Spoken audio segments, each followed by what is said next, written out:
자, 이제 그러면은 이제 성경 본문을 어떻게 종말론적 기록한 전쟁 신학적 관점에서 해석하는지 간단한 예를 들도록 하겠습니다. 자, 이러한 해석학적 방법론을 이해하기 위해서는 우리가 다른 성경 신학적인 관점, 즉 구속사적인 관점, 언약 신학적인 해석 방법론, 하나님 나라 신학도 함께 생각하는 것이 더 이해하기 쉬울 것입니다. 한 예로 이제 마가복음 1장 1절을 한번 보도록 하죠. 하나님의 아들 예수 그리스도의 복음의 시작이라. 자, 이 구절을 어떻게 해석을 해야 할까요? 기본적으로 우리가 성경 본문을 해석할 때는 먼저 그 본문의 역사적인 배경을 먼저 이해할 필요가 있습니다. 그런 다음에 그 본문의 이 전후 문맥, 구조 분석을 할 필요가 있고, 그 다음에 문법적인 이제 연구를 해야죠. 이것이 어떤 본문을 어떤 신학적 관점에서 접근하든 먼저 선행돼야 될 가장 기본적인 파운데이션이라고 볼 수가 있습니다. 자, 우리가 이제 마가복음이라고 하면 먼저 최초의 복음서다 하는 사실을 우리가 먼저 인식을 해야 되죠. 그리고 이 마가복음이 로마 황제가 다스리던, 즉 구체적으로 네로 황제의 그 박해계에 있었던 그리스도인들을 대상으로 쓰여진 편지다라고 하는 것이 일반 학자들의 공통된 그런 견해라고 할 수 있죠. 이러한 가장 기본적인 역사적 배경을 이해할 필요가 있습니다. 그 다음에 이제 구조 분석인데요. 이 마가복음 1장 1절 같은 경우는 이 마가복음 16장 15절부터 20절까지와 서로 마주보고 있는 구조로 되어 있습니다. 물론 이 마가복음 16장 9절부터 20절까지는 후대에 추가된 본문이라고 하는 것이 학자들 간에 확정된 견해라고 할 수가 있죠. 왜냐하면은 이 9절부터 20절까지의 본문이 나와 있지 않은 사본들도 많기 때문입니다. 그러나 우리는 현재 우리가 읽고 있는 성경 본문이 최종 확정된 본문이고, 이 어떤 경로를 통해서 편집되었던 오늘 우리가 읽고 있는 이 최종 본문이 바로 성령께서 역사하시고 감동하시고 허락하신 최종 정경으로 보기 때문에 이 전체 구조를 참고하는 것도 굉장히 큰 도움이 됩니다.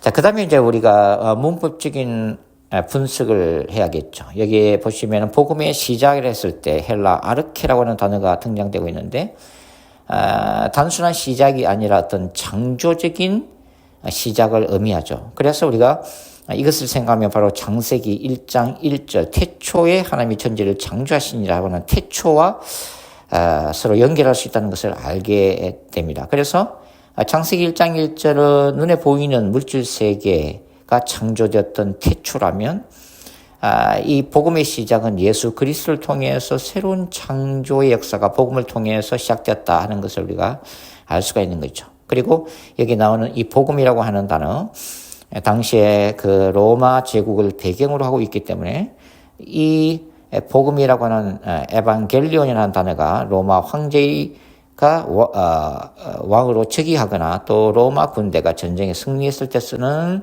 그런 헬라 단어였기 때문에 이거와 대조해서 예수 그리스도의 오심, 복음 자체가 기쁜 소식이다. 참된 기쁜 소식이라는 것을 대조적으로 제시하고 있다는 것을 우리가 알 수가 있는 거죠. 그리고 하나님의 아들이라고 하는 이 표현도 마찬가지입니다. 당시 로마 황제가 신의 아들로 불렸지만 오직 예수 그리스도만이 참된 하나님의 아들이심을 나타낸다는 거고, 우리 구약과 연결하면 특별히 사무엘하 7장 바로 나단이 다윗 왕에게 전해주고 있는 바로 왕권이 예수 그리스도, 다윗의 자손 오시는 예수 그리스도와 연결되고 있다 하는 것을 알 수가 있는 거죠. 자, 여기까지가 우리가 기본적으로 마가복음 1장 1절을 해석함에 있어서, 설교를 준비함에 있어서 먼저 알아야 될 가장 기본적인 사항이라고 하는 거죠. 자, 자, 그런 다음에 이제 신학적 관점에서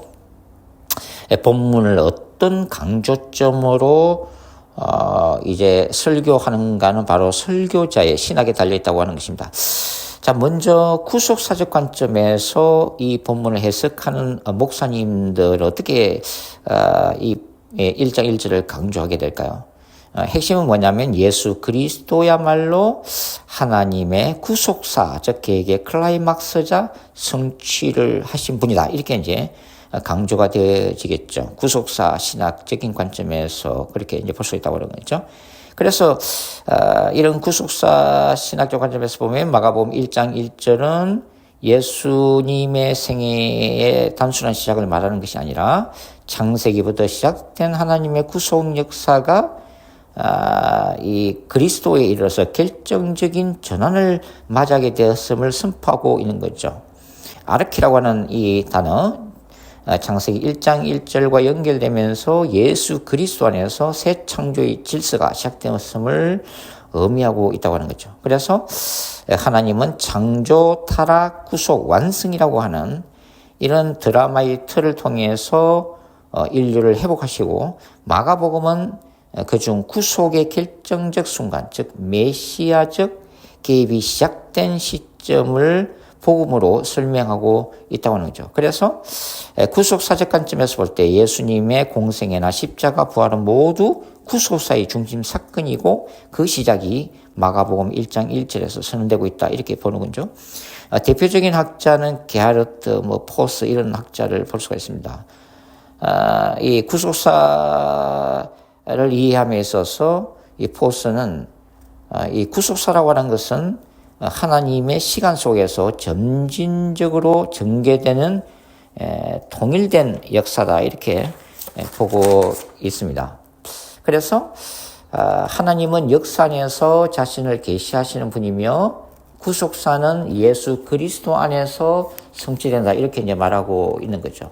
그래서 이 마가복음 1장 1절은 바로 그 구속사의 중심선상에서 구속의 새 국면이 복음을 통해서 본격적으로 시작되고 있음을 선언하는 본문이다, 이렇게 이제 이해를 할 수가 있다고 하는 것입니다. 그 다음에 이제 언약신학적 관점은 뭐예요? 언약신학적 관점은 언약이라는 부분을 이 마가복음 1장 1절에서 그리고 성경 전체 본문에서 두드러지게 강조하는 그런 신학이죠. 그래서 마가복음 1장 1절은 언약의 성취로서 메시아의 도래를 선언한다, 이렇게 이제 보는 거죠. 그래서 이 언약 신학의 핵심은 하나님과 인간 사이의 언약적인 관계, 특별히 이제 아담과 맺었던 행위 언약, 그리고 아브라함, 모세, 다윗, 새 언약 등의 은혜 언약을 통해서 역사 속에서 구속이 진행된다는 것을 강조하는 신학이죠. 그래서 예수님은 이 모든 언약의 대표자이자 그것을 성취하신 분으로 강조되고 있습니다. 그러니까 이 하나님의 아들 예수 그리스도라고 하는 이 마가복음 1장 1절에 나오는 칭호는 특별히 사무엘하 7장 14절에 있는 다윗 언약의 완성이고, 이 복음의 시작은 창세기 3장 15절에서 처음으로 언급된 원시 복음이 이제 성취되는 단계에 이르렀다고 이제 보는 거죠. 대표적인 학자 굉장히 많죠. 개혁주의 대부분의 분들이 다 이 언약 신학을 그 기반으로 하고 있습니다. 특별히 예를 들면은 메르디스 클라인 같은 학자는 예수님을 언약적 대표자로 보면서 성경 전체는 언약의 책이다, 이렇게 강조하고 있죠. 그리고 예수 그리스도는 모든 언약의 성취자다, 이렇게 말하고 있습니다. 그러니까 마가복음 1장 1절을 언약 신학적으로 볼 때는 구약 언약이 성취됨을 나타내는 놀라운 구절이 되는 거죠. 그 다음에는 하나님 나라 신학적 관점에서 보면은 마가복음 1장 1절은 어떤 면이 더 강조되고 있을까요? 예수 그리스도의 복음은 하나님 나라가 이제 본격적으로 임했음을 선포하는 내용이 되는 거죠. 그래서 마가복음 1장 1절에서 이 복음, 요한겔리온이라는 단어는 단순히 깊은 소식을 뜻하는 것이 아니라 뭡니까? 이 예수님의 등장 자체가 이 로마 황제 시대와 대조되는 새로운 왕의 통치가 시작되면서 하나님 나라가 이 땅에 침투되었음을 선포하는 구절이 되는 거죠. 세상 근세를 전복하는 하나님 나라의 왕으로 오신 그리스도, 그것을 강조하는 복음적 선언이다 하는 거죠. 톰 라이트 같은 분이 이제 하나님 나라 신학의 대표자인데, 톰 라이트는 이 복음이라는 단어를 로마 제국의 정치적인 언어를 차용한 신학적인 도전이다 이렇게 하면서 예수님의 복음은 세상 나라, 특별히 1세기 로마 제국에 대한 전복적 대안이다 라고 이제 보는 거죠. 그래서 이 하나님 나라 신학은 성경 전체를 통틀어서 하나님의 다스리심, 왕 되신 하나님의 나라가 두드러지게 강조되고 있다 이렇게 보는 신학입니다. 자, 그러면 이제 마지막으로 제가 이제 정립하고 있는 이 종말론적 거룩한 전쟁 신학적 관점에서 마가복음 1장 1절을 해서 어떤 점을 강조하게 될까요? 한마디로 마가복음 1장 1절은 뭐예요?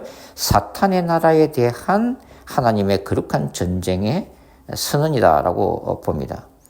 그러니까 마가복음 1장 1절은 단순한 복음의 시작이 아니라 1세기 로마 황제 숭배 이데올로기로 대표되는 사탄적인 권세, 사탄의 나라에 대하여 그리스도의 복음을 통해서 하나님의 나라가 침투해 들어오는 놀라운 선언으로 보는 거죠.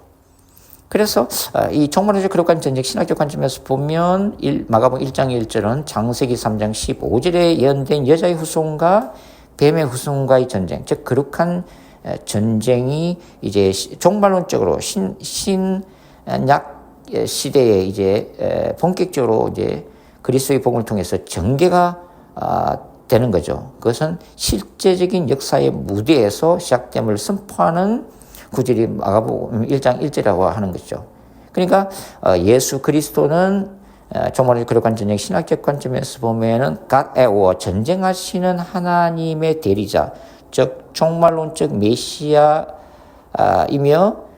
왕이시며 야훼의 홀리 워리어, 거룩한 전사로서 특별히 마가복음에서는 귀신을 쫓아내고 병을 고치고 십자가 죽음과 부활을 통해서 죄와 사탄의 권세를 이기게 오신 분. 그래서 마가복음이 그것을 두드러지게 강조하고 있다 이렇게 보는 거죠.